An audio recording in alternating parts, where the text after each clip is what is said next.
জনতার উপরে সারা বাংলাদেশে নির্বিচারে হত্যা করে হাজার হাজার ছাত্র জনতাকে সারা বাংলাদেশে হত্যা করেছে। হাসিনা সরকার পদত্যাগে বাধ্য করেছে। সরকার রাষ্ট্র ক্ষমতায় রয়েছে।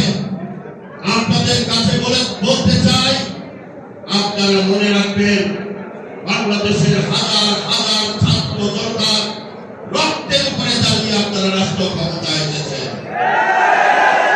আপনাদেরকে মনে রাখতে হবে, এই রক্তের বদলা এই দেশের মানুষ চায়, এই রক্তের বদলা আমরা নেব।